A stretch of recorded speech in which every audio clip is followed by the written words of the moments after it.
in 1624, the most powerful European empire sent their greatest generals to Africa. They returned home, begging for mercy. This is a story they tried to erase from history. The year is 1624, Angola. The Portuguese Empire, the same empire that conquered Brazil, controlled the Indian Ocean, and dominated global trade, has set its eyes on the kingdoms of Ndongo and Mutamba. They had guns, ships, cannons, and most importantly, they had arrogance. What they didn't have was any idea who they were about to face. Her name was Nzinga Mbande, and she wasn't just a queen. She was about to become Portugal's worst nightmare for the next 30 years. Let me paint you a picture of what Nzinga inherited. The Portuguese weren't just colonizing, they were hunting human beings. Every month, Portuguese slavers were kidnapping 10,000 Africans from her lands. Her brother, King Nzinga Mbande, was failing. The Portuguese were taking more land, more people, more everything. The kingdom was bleeding to death. Then, in desperation, her brother made a decision that would change history. He called for his sister to negotiate with the Portuguese governor. Now here's where our story gets interesting. Picture this. Njinga walks into the governor's chambers in Luanda. The Portuguese have set up the room to humiliate her. The governor, João Correia de Souza, sits on a massive, ornate chair, like a throne. For Nzinga, nothing, no chair, no stool, not even a mat. She's expected to sit on the floor, like a subject, like a slave. What happened next would be remembered for 400 years. Nzinga looked at the governor, looked at the floor. Then, without breaking eye contact, she called one of her servants forward. The servant dropped to his hands and knees, and Queen Nzinga sat on his back like a throne. The room went silent. The message was clear. You may not respect me, but I will have my dignity.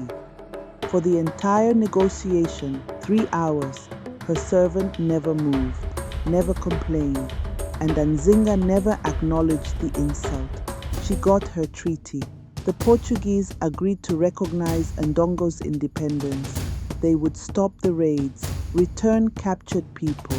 But if you know anything about colonizers, you know they don't keep promises.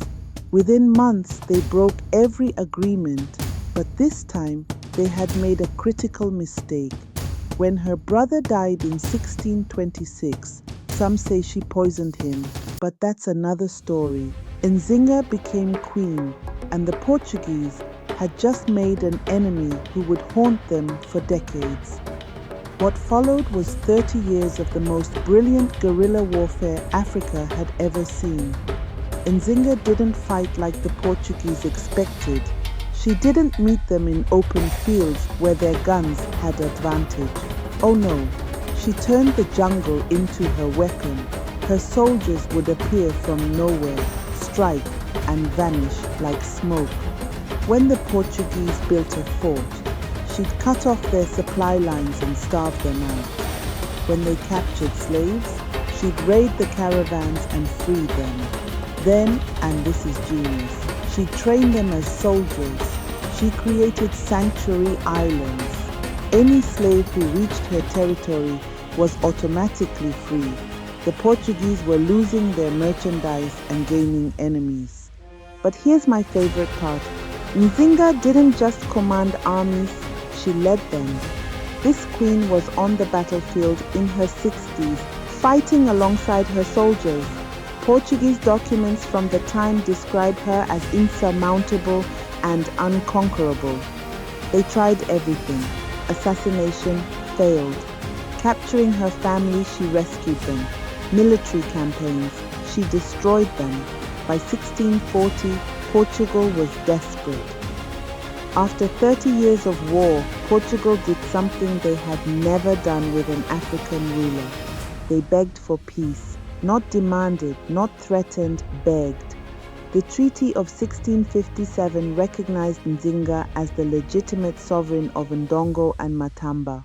Portugal agreed to trade with her, not raid, to respect her borders, not invade. Nzinga ruled in peace for her final years. She learned to read and write Portuguese. Know your enemy, right?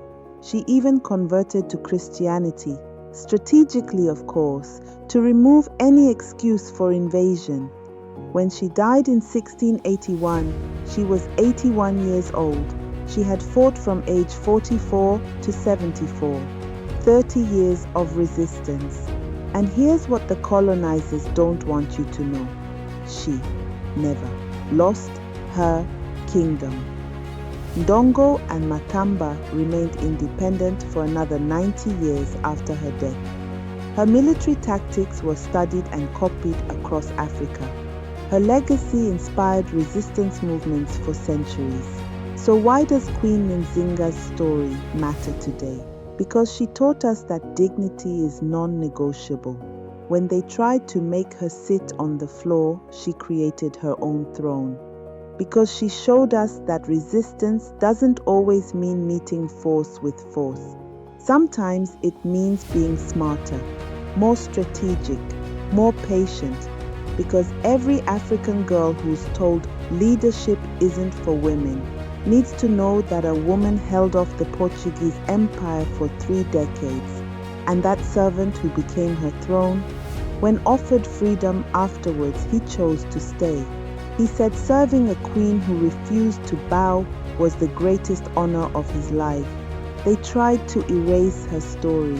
Portuguese historians called her a savage. Missionaries called her a heathen, but you can't erase impact. You can't delete legacy. Today, her statue stands in Luanda, Angola, right where the Portuguese governor's palace used to be. Now I have a question for you. If you were in that room, would you have done what Nzinga did? Or would you have found another way? Let me know in the comments and tell me, which warrior queen from your country's history deserves her story told? Because every African nation has a Njinga. We just need to uncover their stories. If this story moved you, hit that subscribe button. We're revealing Africa's hidden histories every Tuesday and Friday. Next time, we're talking about the richest man in human history, Mansa Musa, and how his vacation accidentally destroyed entire economies.